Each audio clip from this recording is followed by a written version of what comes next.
Hello and welcome to Empowered the Podcast. I am your host, Linda Brand. I am a certified life coach. I'm a mom, a dog mom, and someone who overcame a lot of challenges in my life. I've been on the journey a long time, and I created this podcast so I could help as many people as I can. It is my intention with this podcast is to help you, inspire you, and motivate you to believe that you can have, be, and do anything you desire.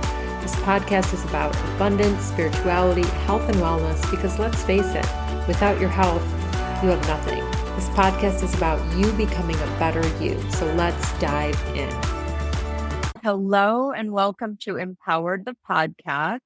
Welcome back if you are a listener and you've listened before. Thank you for being here. If you're new, thank you for joining. I hope you find value and welcome.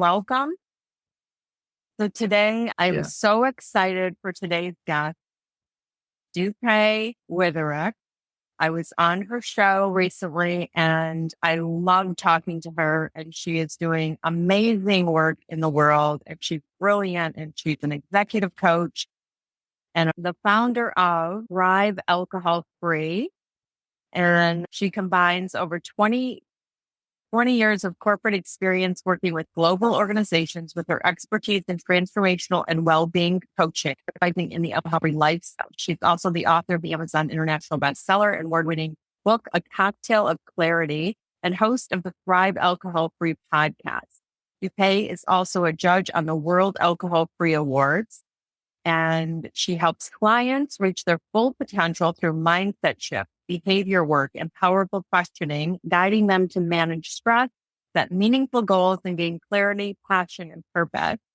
She has a method, Thrive AF method. Dupe integrates mindset shifts, EFT, breathwork, human design to foster resilience, emotional intelligence, and lasting transformation.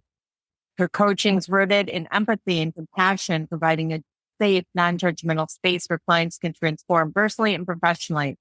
She's also a marathon runner, a yoga practitioner, and has climbed Mount Kilimanjaro for charity. Wow.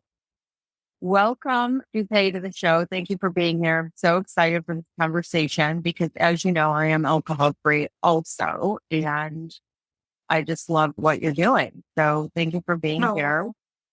Thank you so much, Linda. It's so lovely to see you, and I really appreciate being invited to be on your show. So how are you? You okay? I'm doing okay, thank you. And I was reading your bio. I'm thinking, I need her. I need her, even though I am alcohol-free and I don't need support around that, but all the other things that you're doing sound so amazing. So, and that's what I love as well, because I think ditching drinking is just the start. And I love working with alcohol-free, empowered women who maybe aren't thriving. It's all about thriving for me. And so wherever you are on your alcohol-free journey, I can absolutely support you and help you reach your goals. So I love all of it. I know. So tell us a little bit about where it all began. I heard some of it before, but I want the audience to hear like where it began for you. I know you were in corporate and you were doing all the things, and tell us what happened to get you to this place of thriving alcohol. Yeah, of course. And again, thank you for inviting me to be on. So it's always funny. Where do you start, isn't it? Let's go back. I think I would always class myself as a normal drinker. You know, I wouldn't have said that I was excessive in any way. If I look at the people I was surrounded with, it was just normal drinking. So I probably started drinking when I was at university, and that's probably my earliest memory, because here in the UK, a lot of us tend to go away for university. So it's our first time away from home, and you're officially an adult and you can drink and you can do whatever you want, really. And so I remember going to Freshers Week. And that first week of university is really, you're trying to get to know people and you want to fit in, and it's a new environment. You want to make friends, and it's all very new. And everything that week seemed to revolve around getting to know people over drinking something, drinking beer, drinking whatever it was. And the thing that I I reflect on now is, where did my view of alcohol come from that you need to drink? Because it's so ingrained in our society, and there is so much everywhere. Media, the whole point of being an adult is drinking is what adults do. It's sophisticated, it's glamorous, it's this, it's that. It's what you do when you relax. It's what you see people doing. It's how people party and celebrate and commiserate and everything. So it's everywhere. Yeah. But interestingly enough, one of the things I remember is, in my university hall of residence, there were probably about 180 of us. And I remember only 2, it might have been a lot more, but this is what I remember. There were only 2 people that didn't drink, and they were ostracized. No one talked to them. They weren't fun. They were the boring ones. So then in my mind at 19, 19 years old, it was, if you don't drink, you are boring. If you don't drink, you don't have any friends. If you don't drink, people don't talk to you. And so for me, it was always about fitting in. And I think, it gave me confidence. You felt like it gave you confidence. It gave you things, and it helped you along the way. And then fast forward, I ended up in the city of London in the corporate world, and I was in management consulting for many years. And that involved a lot of business travel, it involved a lot of client dinners, it involved a lot of team building exercises and team building and everybody socials. drank. And everyone, and that was the common denominator. You go to conferences, there were networking events, and what do people thrust at you? A glass of red wine or a glass of white wine. That was just the thing. And so, it just felt like normal. I mean, obviously, in your 20s, you have fun. I'm sure I had a few nights where I completely binge drank and, it felt rough the next day and all the rest of it. But I then sort of got to my 30s when I had my daughter, and then you end up getting sucked into the whole mummy wine culture as well. And so, I know. Combination of, you have a baby and then mummy deserves wine. It's really bizarre. Yeah. It's they bring it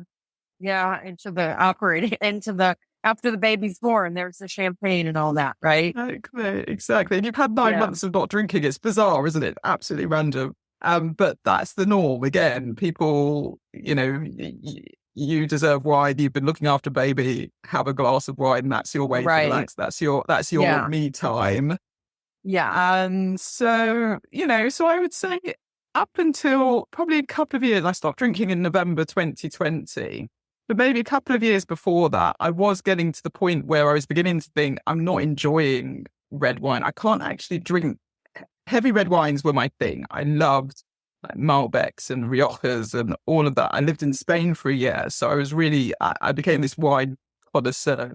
And I really liked heavy red wines, but I realized I'd have a glass and it just didn't settle on me. I wasn't enjoying it. But your body was I just didn't enjoy it. Felt like I got a headache after one glass. I wasn't really feeling great with it. So the thought of not drinking didn't cross my mind. It was just Yeah. Are you spiritual? Do you think that was the beginning of the message with the inner voice? The whispers that are like, oh, we have a plan for you. We have a future plan, and we're going to start with the wine not tasting good. Or, that's so interesting. Yeah. So it started with the wine, like just disagreeing with your basic life. Yeah, exactly. And then I ended up going on to lighter red wines, the ones that weren't as, didn't have as much a high percentage of ABV. And then I couldn't drink those. So then I thought I'll go on to the white wines. They might be better. And it got to the point where it was a habit. It was something that I did automatically because you had to drink. That's what you did. And it got to the point where I did have that clear nudge, that clear knowing that. Yeah. If anybody's watching the YouTube video, this is not wine. I don't drink. This is strawberry vanilla olipop. I'm just saying because I put my sparkling water always not always, but a lot of times in a wine glass just for fun because I like to, but I just wanted a disclaimer there because we're talking about non-alcohol. But And that's one of the things that I recommend as well. It's all about changing the ingredients, but keeping the ritual. So a ritual is drinking out of a wine glass. It feels like it's an adult drink. It's an adult glass. So it's a great way to trick the mind by having something, and then you don't feel like you're missing out. So it's a great thing that you're doing, Linda. Absolutely advocate that. Yeah.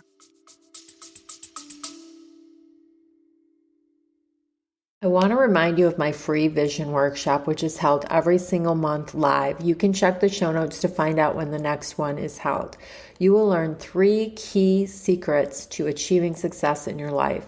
I also have a pre-recorded webinar. You can choose that as well. As a dream builder coach, it's my job to help you achieve your dreams. So do yourself a favor and grab a spot in the next free workshop. You'll thank me later. Go ahead. So anyway, so then it got to the point where I was really getting these clear nudges, niggles, voices. I don't know what they were. Just something saying to me, by stopping drinking, there's more to this life than that. But then I probably didn't listen to that for a while. And I tried the dry Januaries and the over Octobers and never really got very far. But then in March 2020, just before you will obviously remember 2020, just before we all were locked down, I managed to climb Mount Kilimanjaro, and did that for charity. And it was an amazing experience. And it really made me think there's so much more that I could be doing. I loved the experience. I learned some Swahili. I was speaking to the guides and hearing all about their culture. And I was really taking lots of photos. I was there. I was in the moment. I loved it. And I thought, gosh, I haven't felt like this for such a long time. You felt fully alive. And I thought, what? There's something missing here. Anyway, I thought there's more. But as soon as I got back down from the mountain, the first thing I wanted to do was have a glass of champagne to celebrate. And then we got home, and a week later we were in COVID. So we were locked down, and that was it. So the whole thoughts of doing something different and maybe making changes didn't cross my mind, because we were all in survival mode, I suppose. We were all trying to work out what was going on. And so it wasn't people are over drinking, overeating when they were so healthy, right? Yeah, exactly. And so anyway, it got to November time, just October time, and I thought, I'm going to take a break. So my church did an initiative where they said, stop doing something for 21 days. So I said, I'm not going to drink alcohol for 21 days. And so the 9th of March, that was when I stopped drinking, took my last drink. 9th of November, 2020 was the last drink that I had. But on the 8th of November, because I thought, oh, well, I'm not going to drink for 21 days. It's my last hurrah. I'm going to pour myself a glass of champagne just as a last hurrah, and I'll have that. And I started drinking that, and I felt like physically sick, like my stomach churned. I'd had a sip, 2 sips maybe, and it really didn't agree with me. And I got this real sense that your body was telling you something. Yeah, and the truth will set me free came up as well. And I thought, free from what? I don't know. But it really I had this strong sense that actually this needs to be done. I had no idea what would happen after that. And I was convinced, it was going to be 21 days and that was it. But I was convinced I would do those 21 days. And over those 21 days, a few things happened that made me think, actually, maybe I need to do this for a bit longer. And yeah, it's like, coming. Can you share some of those things that were coming in that said, maybe I should do this a little longer? So I just seemed to be getting all these signs. It was really bizarre. So one of the first things that happened was I discovered TED Talks, and I heard all about grey area drinking from Jolene Park. And she's the person who coined the term grey area drinking. And that's all about, we tend to think that people are either teetotal or they've hit rock bottom and they can't drink, and they're teetotal because of religious reasons or because of whatever. They're not because they maybe hit rock bottom, so they're teetotal, or they're sort of in rehab. And actually everyone in between is normal and everyone in between is drinking, but actually it's a spectrum. So it's that sort of grey area, which all of us are on. 80%, 90% of us are grey area drinkers. And actually you can then choose to take a break regardless of how much you're drinking. If you think that alcohol is, getting rid of alcohol could help you in some way, physically, mentally, spiritually, emotionally. So that concept of choosing to not drink for me was groundbreaking, because no one decided to not drink. Why would you not drink? It just wasn't. Yeah. I feel it's like a superpower, actually, because it's like, wow, you don't drink. Like, I can give you an example. I met somebody recently for happy hour, but I told her in advance, I don't drink, but I will have my sparkling water and eat, maybe eat something. And I got there and, she's like, why don't you drink? She asked me. And then later on, something else came up. But like, it's like she couldn't comprehend that I don't drink. And it was a choice, because like, she just thinks it's like so unusual. But I think being around me, I intuitively feel like it's now got her questioning, like, why do I drink so much? Like, it's empty calories. I mean, it doesn't do anything for you. Like, maybe originally when you were young and you were saying it was doing things for me, it was giving me confidence. It was, making you relax or whatever. But for me, I feel like, if anything, it lasts for an hour and then the result after is not good. I mean, it's just for me.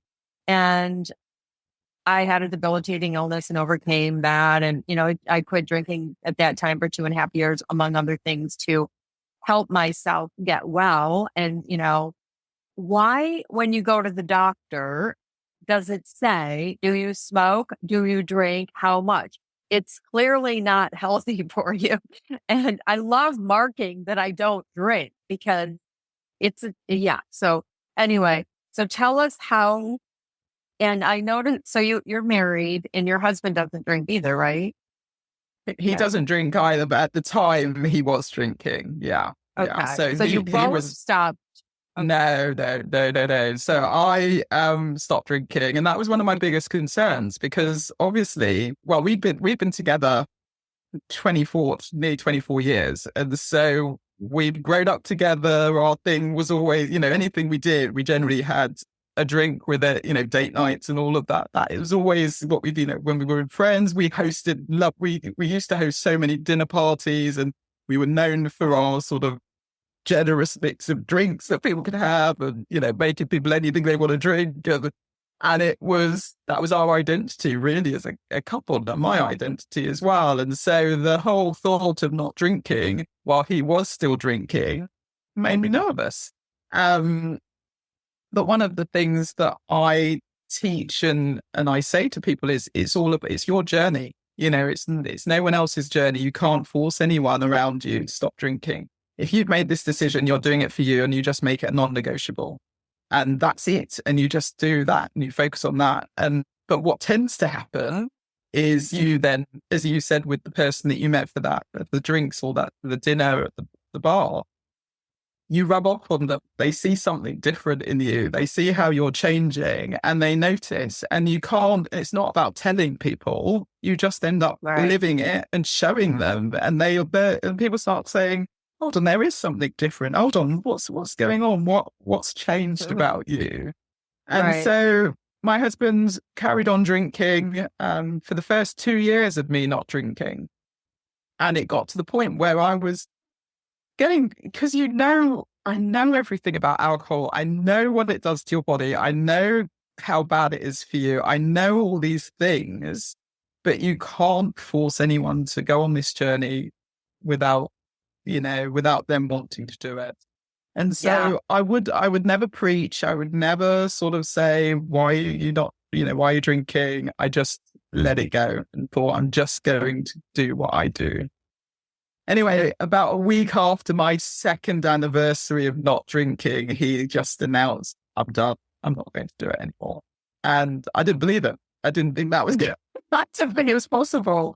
And he did, and he's not drunk. And so it's amazing. But for anyone who's listening, who's thinking, I might want to take a break, but I'm worried about my partner, if it's something that's important for you, do it for you, make it a non-negotiable. And everyone around you will come round. And if they don't, you will find new people around you. And as long as people accept it. And that was the thing, my husband, and I know that not everyone's the same, but my husband was so supportive. He was making me alcohol-free mocktails, and he was really encouraging me to do this. And so I never felt like I needed to drink, which was, I know other people do have different, also I've got lots of clients that had different experiences, and some people have ended up splitting up as well. It's actually, they've realized how different they are. And so it can be a rocky journey, but the outcome of it is amazing. And as you say, it is a superpower, and you're not giving anything up, you're only gaining.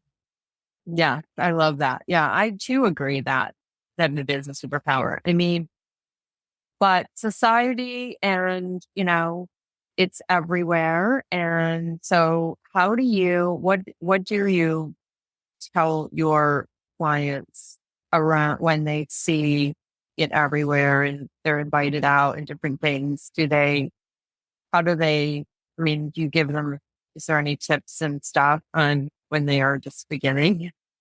Yeah, absolutely. And I think when you're just beginning, when you've just decided to take a break, you need to do whatever's right for you. And this is where boundaries come in. And I know it's really hard for people to set boundaries, but actually, if you're invited to something and you don't feel, I always start off with this, if you're invited to something and you don't feel like it's going to be helpful for you, it's going to put you in a situation where you're going to have to drink, or you'll feel that you'll be pressured into drinking, or you'll feel so uncomfortable that it just won't be worth it, don't go.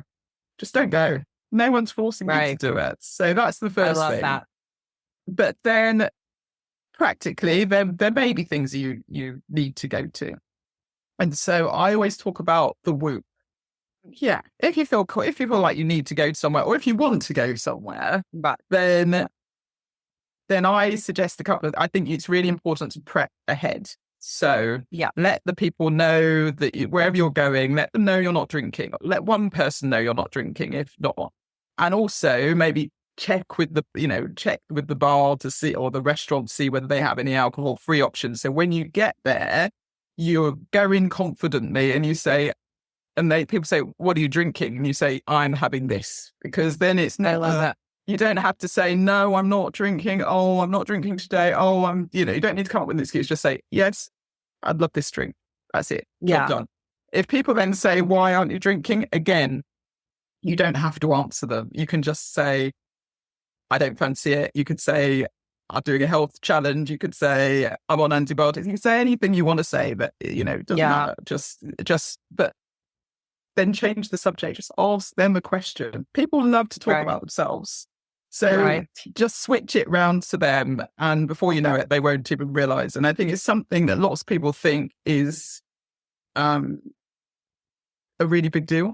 They think that in their head, they build it up that, oh my goodness, I'm not drinking, and what are people going to say? And actually, when they've had one drink, they won't even remember that you're not drinking. So if you don't make a big deal about it, if you don't come across as someone who is unsure about the decision, then people won't pick up on it. If at any point people think that you're unsure or you would really like a drink, that's when you end up getting into a bit of trouble, because people will then push those buttons.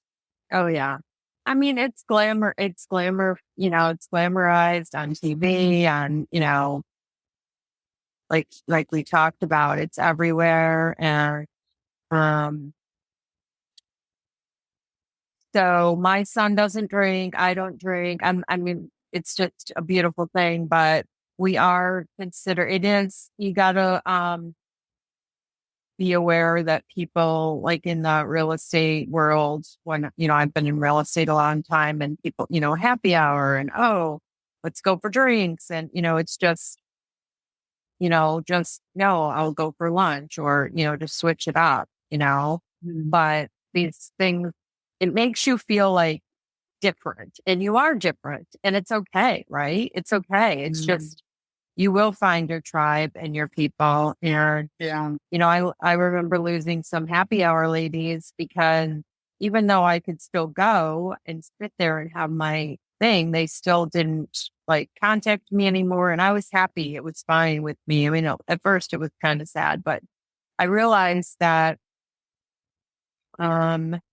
it's not an environment I really want to spend time in. I have a different, I spend time at the dog park and I go to, where do I go?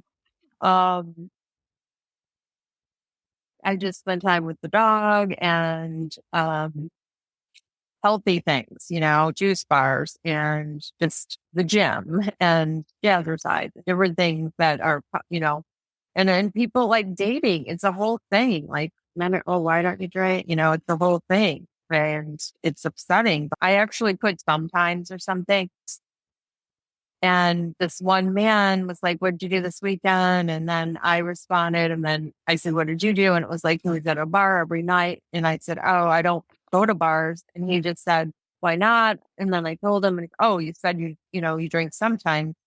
But anyway, the point is, it is a superpower. It is healthier. It is amazing. I loved your episode on your podcast, your recent episode with your 1-year podcast anniversary, because all the guests were sharing how did you ask the question? What does thriving alcohol-free mean to you? Yeah. Yeah. What does thriving alcohol-free mean to you? Yes.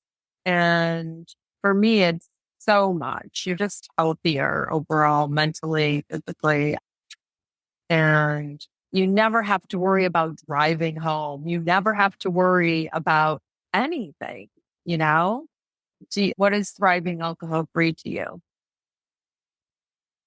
For me, yeah, it's funny that I don't think I've actually, I've asked this question so many times, and you're right. It means so many things.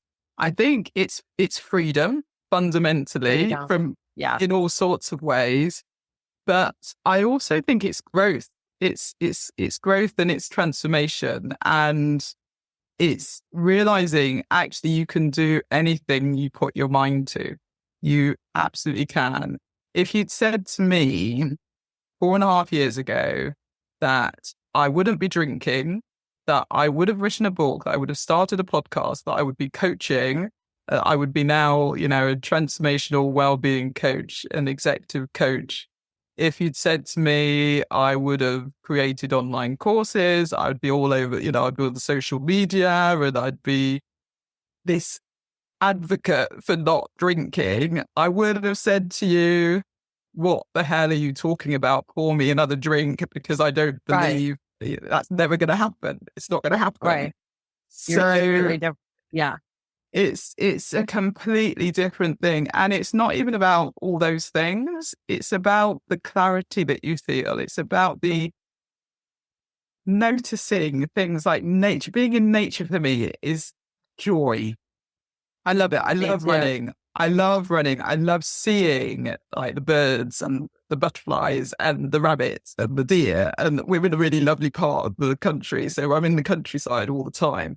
And I just notice leaves changing. Each season is beautiful. These are such tiny things, but they really are. Right. The stars, the clouds, all of that. You just don't notice any of that when you are drinking. You're not in the moment. You're not present. And not present. Yeah. And I like to say that it's a little bit like you're going around when you're drinking, and it doesn't matter how much you're drinking. You are going around in a bit of because what we do when we drink is we're trying to create a feeling, or we're trying to escape from a feeling. So a lot of us will drink because we've had a stressful day, and so we want to numb out. We want to just numb those negative emotions. That's why we drink, right? But what we're also doing, as well as numbing the negative emotions, we're numbing the positive emotions. So actually things that naturally give us joy, we don't find joy in them if there isn't a drink involved. We don't, because that's what we've become wired to. So when you stop drinking, it is like the world becomes Technicolor again. And it's like the Wizard of Oz, right? You go from black and white to Technicolor, and you're suddenly like, wow, how much have I been missing? And how much have I not been appreciating? And it's really just a different sense. And so for me, I'm a huge advocate, and I talk about it all the time because I'm so passionate about helping women especially, but men and women realize that actually by ditching this one thing, you open up your world to everything. And if you can, and it's challenging at the time, at the beginning it is challenging, it's not easy. And potentially, as you say, you might lose friends and you lose your identity. You become someone else, but what you become is incredible. And you suddenly realize as an adult, I'm not too old. I'm not too this. I'm not too that. I'm absolutely perfect as I am. I'm where I need to be, and I can do whatever I want to do. And it's scary, but it's not scary. You feel the fear, you do it anyway. But the likelihood is your life just becomes so much more. And I'm saying that as someone who had a pretty good life, prior to not drinking. There was no reason for me to stop drinking. I traveled the world. I had an amazing job. I have an amazing family. We had lots of friends, dinner parties and all the rest of it. Yeah. There was nothing wrong. There was no reason for me to stop drinking. But what comes to mind to me is like the somatic, like your body literally was the messenger here to start all of this for you. It was your body rejecting it. And that's what this whole thing started with. And then your mind started to also say, your intuition was saying, well, there's something here, And then I just love all of that. I love what you just shared about it is freedom. It's powerful. And there was so much in what you just said that was so beautiful for the audience. So I'm excited to share. But tell us how you transitioned from your corporate world when you stopped the drinking, and started the coaching. Curious, how did that all come to be? And then the book, I want to hear about too. Yeah, thank you. So it was all within the first 3 months of me stopping drinking.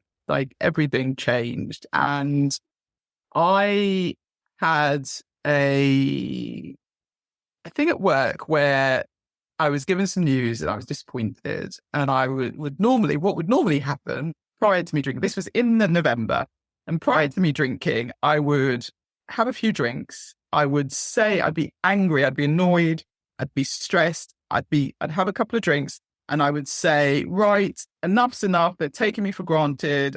I don't enjoy this. I need to move on. The next morning I'd wake up and I'll be like, I can do something different, blah, blah, blah. And then the next morning I'll wake up, and because I've had the drinks, I feel awful. And I'd be like, well, actually, I'm in a good spot. I've got a good role. I'm really well. I've been in the company for a long time. They are going to reward me eventually. I will get there. So, okay, I won't rock the boat. I'll just sit where I am. And this time, I didn't drink. And that was amazing in itself because obviously it was early days. And so the first thing you automatically do is reach drinks. So I was really proud that I didn't have a drink. But the next day I actually woke up and thought, no, enough is enough. I know my worth. I know my value. I'm open to opportunities. And the moment I said I'm open to opportunities, people started contacting me. People started saying, would you be interested in this role? It was the most bizarre thing. And I suddenly realized that I had a lot to offer. And so that was one part. And I was headhunted for an amazing role in the January. But alongside that, I was also thinking about what I really enjoyed doing and I really wanted to start. I was reading more. I wanted to start learning more. And I thought I've been coaching and mentoring people for many years in my work. I've done a number of coaching courses through work. And it was always they were the courses I loved. The coaching courses were the courses that I would leave and I'd be buzzing. And I would look at these coaches and I'm like, that's what I want to do. But I always felt like I need to be older. I need to be wiser to be like an executive coach, which is rubbish, right? And so at the same time, I thought, why don't I do a coaching course? So I started my transformational coaching qualification in the January of 2021. As well as being headhunted for another role with a different company in the January 2021. So I sort of went down both routes, carried on studying, and then started this role. And then I was going on my own journey, being alcohol-free, and I realized I wanted to help other people realize how amazing this is and help them go on this journey, go through the method that I created, the Thrive AF method, which is effectively what I did. And I thought I need to train as an alcohol-free sober coach. And I did. I then did a qualification in the April of 2022 to become a sober coach. So I have both. So I'm a double accredited coach, transformational coach, and then a sober wellbeing coach as well, holistic coach. And so I was doing that all on the side as my main job. And I just felt that the more I got into it, the more I felt this is what's really calling me and this is what I want to do forever, really. So I'm now out of the corporate world and doing this full time. But it's been an amazing experience. Yeah, tell us about the book. And then did you ever do the 12 steps? Did you ever go and visit? No, I don't do AA. No, I don't. No, I don't. I was just curious. Yeah. No, that's what puts a lot of people off, right? Because a lot of people think that they can only stop if they think they're an alcoholic. We don't use that term anymore. It's alcohol use disorder. But it's, if I need to go to AA. That's the only option. And I'm not that bad. So I'm not going to go to AA. And AA just never resonated with me. It was never something. And I don't believe in the whole, you're an alcoholic, it's an identity. You're powerless. Alcohol. Like I had a guy on my podcast who is a porn addict coach, and he was telling me that he was a porn addict prior to being a coach, and he went through some 12 I don't know. He kept hearing how he's powerless. And like one day he just changed it. And he said, I'm powerful. And he called himself super, or I forget how he did it, like Super Eric or whatever he did. And it's on the podcast. And he literally changed his identity by saying how powerful he is. And so it didn't resonate with him, the AA program. I have never experienced it, but what I'm hearing, I wouldn't want to feel powerless. We are all powerful beings because we're all part of the one. So I was just curious if you explored. So the sober well-being coach, I'm curious about that. So this is it's more about holistic, positive messages about the choice. It's about stopping drinking regardless of how much you're drinking.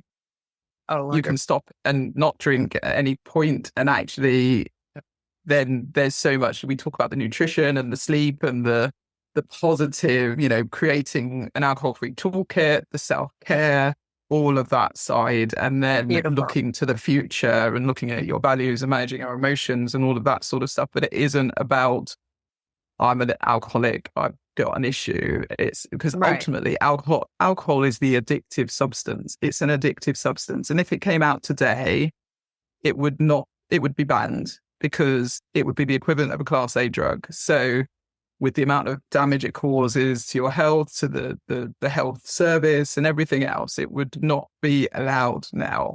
But obviously it's everywhere. It's everywhere. It is. So, it's everywhere. It's a big thing. It's a big money maker. And it's so, one thing you do also save a lot of money, by the way, when you're not drinking, like in restaurants. Like, think about it. That's one piece. I love this so much. That's why I wanted to have you on. So tell us about your book and when you wrote it and what. You always be thank you. You're so cute. Tell us about your book. Yeah. So my book, it's a cocktail of clarity: how to ditch drinking, embody a joyful new identity, and thrive alcohol-free. And for me, again, there's a lot of Quit Lit out there. So if someone's listening, Quit Lit are books around stopping drinking. And a lot of the books, there's some amazing books that I read. The Unexpected Joy of Being Sober, I think it's called, Catherine Gray. And that was the first book I read that was a Quit Lit book. And it changed my perspective, because it was all about, the good things that come out of not drinking. But again, it was more of a rock bottom. So a lot of them is, people end up in rehab, and it's their sort of road to Damascus and all the rest of it. Or car accident. Exactly. DUI or whatever it is. But for me, I wanted to write a different book. And so I wanted to write a book about, because I didn't see many around at the time, about actually you can choose to stop drinking. It can be a decision that you make, and it's a really empowering decision. And these are the positives that come from it. And so it basically is based on my Thrive AF method. So it takes you on a journey from foundation to first to freedom. And it really is, I weave my story in it, but it's also at the end of each chapter, there are journal prompts and there's an action for you to do. And so it's really a practical tool that you can go through, and there are recipes and there's breath work and there are various other things in there as well that sort of help you along the way. And we talk about self-care, and we talk about how to create an alcohol-free toolkit. We talk about finding passions, how to build healthy habits and routines, your morning routine, your evening routine. I love it. And then values and emotions, as I said, as well as setting goals and visualizing of, your better life alcohol-free. So it's I'm really, I'm really grateful for all the reviews, positive reviews. It won an award. So it came out, it was published last April 2023, and it won an award. And it also hit #1 in the US and in the categories in Amazon. And I think #2 and #4 in the UK. That's incredible. So, we have to keep racing. Yeah, that's beautiful. I'm so excited. I might get the book, actually. That's so good. This is just powerful. I had a frutivore, two, health conscious beings, spiritual beings on my show, and they talk about the fruit diet and all these different things. They don't drink alcohol. And I love healthy, positive information. I think this is so amazing that you have a book and that it hit the #1, and it's a guide and it's a journal, with journal prompts and so many things. That's so amazing. Did you have a book coach? I'm just curious. So I did it through a publisher, one of those hybrid publishers. So he sort of guided me a little bit, but no, it was mainly me. It was me. That's amazing. Yeah, it was a great process.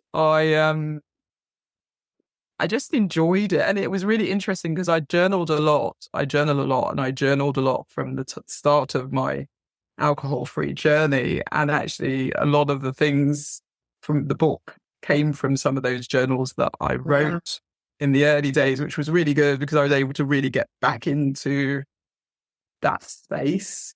And so hopefully it helps people. So I just want to get it out there as best as I can and get it in the hands of whoever needs it, because I'm really keen for people to not think you have to go to AA or you have to have some real rock bottom moment to stop drinking. Yeah. You don't. And also, like, I love to just remind people that, just today, I'm not going to drink. It's just like when you break up with somebody and you're upset. You don't have to think, I'm never going to see or talk to them again. It can be just like, let me get through today, right? Am I wrong? Like to say that? And they can just decide, well, today I'm not drinking. Because some people drink every day and they don't think anything about it. It's just a habit. It's habit, It is habit. But so I love this. So I do encourage. Yeah. You go ahead. You're next. I was just going to say, And I was just going to say, I do encourage people to get a tracker in the early days and actually journal as well, because those two things really think, if you write every day, you just need to answer a few questions. How do I feel today? What am I grateful for? What's maybe different because I didn't have a drink today? Something like that, write something down. But then when you've done a week of that, you can then reflect on it, and you can also say, gosh, I've had a week without alcohol. And it soon adds up, and you can get all amazing trackers that sort of say how much money you've saved, how much time you've saved, how many days, and then what positive benefits have you found at each of the milestones as well. So it's all about, feeling proud is one of the main benefits that people tend to find, especially at the early days, because you're actually keeping promises to yourself. And so a lot of people talk about moderation.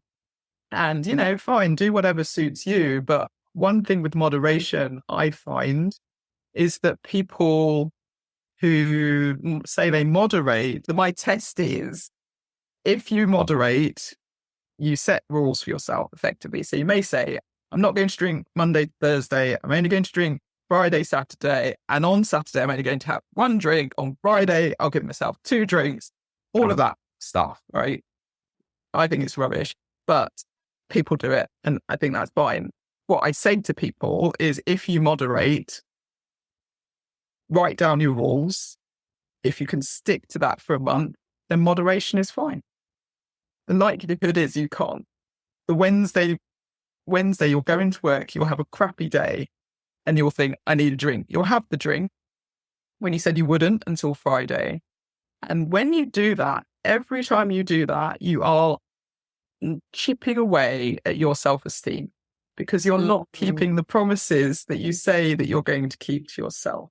So then you feel crap. Then you start thinking, I'm not good enough. Then you think, oh my goodness, why I'm such a failure. Then you wake up in the middle of the night at 3 a.m. because you feel rubbish, because you've not slept well, because you've had that drink. And you're not actually helping yourself. But when you say, I'm not drinking, you're not thinking about the mental capacity that's relieved by not drinking is incredible. And we don't realize how much we're thinking about drinking as well as drinking.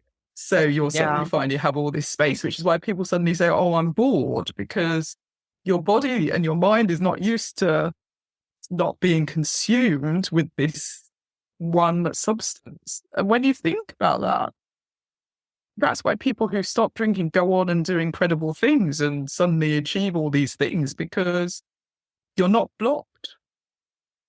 Oh, yeah. They're suddenly in the gym, bodybuilders and different things. That's amazing. And other things.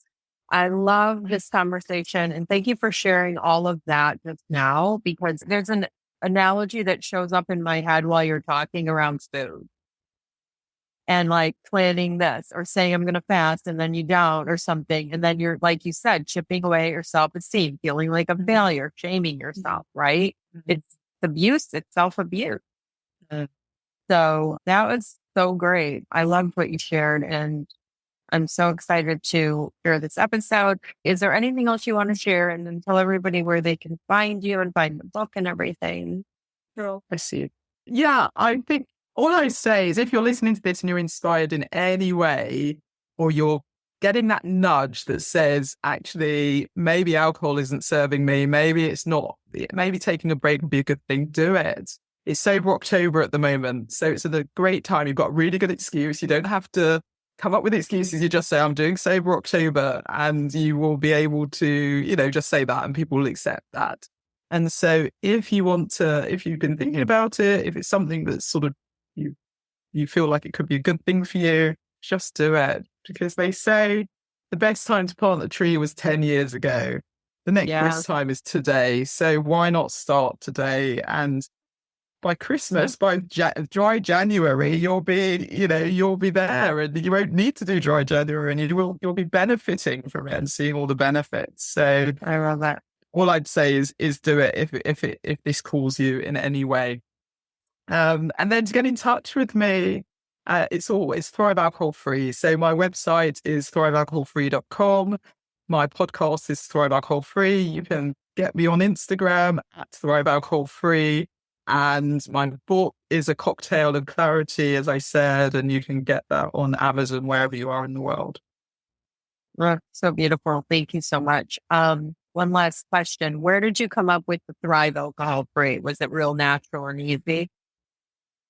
It came to me in the middle of the night when I was very unwell. And that's another story, but I was really poorly. I was really poorly, just short. So I was in and out of hospital, and I was reading a book and called Believe Bigger.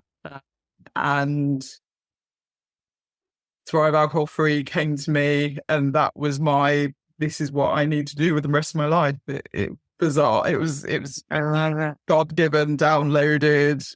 I love it. It just came to me, and it's so apt because I really feel that it's all about, as I said, it's not really about the getting rid of the alcohol. That's the beginning.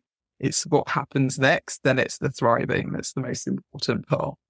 So good. Anyone can stop drinking. Anyone can stop drinking and white knuckle their way through it and feel deprived and feel like they're missing out the rest of their life. And it's not about that. It's about thriving. It's about thriving, and it's about being sovereign and making decisions that are better for yourself, that are good for you, and not caring what everybody else thinks.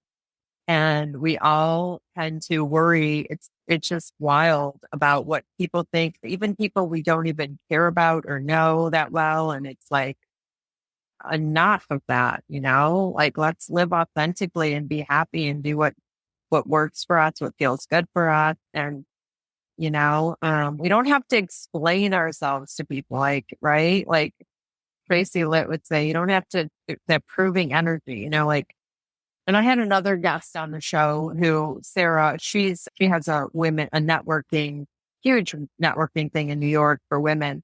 And she doesn't drink. And she's like, you know what? She's plant-based mostly, and she doesn't drink. And she says, people will ask you, oh, are you sick? Are you pregnant? You're either sick, pregnant, or an alcoholic. And she's none of those. It's crazy. And neither is you. No, exactly. It's true. That's what they think, though. So, or you could say, oh, I'm allergic, and it's just, it's funny, but that's what our society, unfortunately, what the followers and to fit in that, and then a quick story real quick in Florida, I was at an event in Miami, and I was at a hotel there, and I thought, and I hadn't drank, and I don't remember how long at this time. And I thought, well, I'm not going anywhere, maybe I'll just have one. Everybody else is drinking, just because whatever. I mean, but for health, one of my biggest reasons is health too. So this woman next to me is like, oh, I haven't drank in 20 years. And I thought, God placed her next to me so I would not drink, Yeah. And that answered. As soon as she was right next to me and said she hasn't had a drink in 20 years, that's when I said, I'm good. I'll have my sparkling water.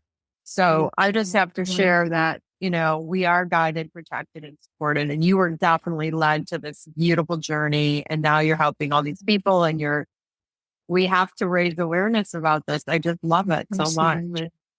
Yeah. Thank you. Yeah. Yeah. Been lovely being on. So thank you for inviting me. Absolutely. I'll let you know when it's out, and put all your links in the show notes. Yeah. Thank you. Thank you so much for listening to today's episode. I know you have so many choices of things to listen to. I hope it was valuable to you and you enjoyed it.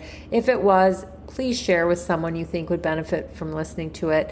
Also, subscribe so you know when the next episode is. I would love a review. It would mean so much to me to grow this audience and help as many people as possible. So have a wonderful day and live empowered. Till next time, take care.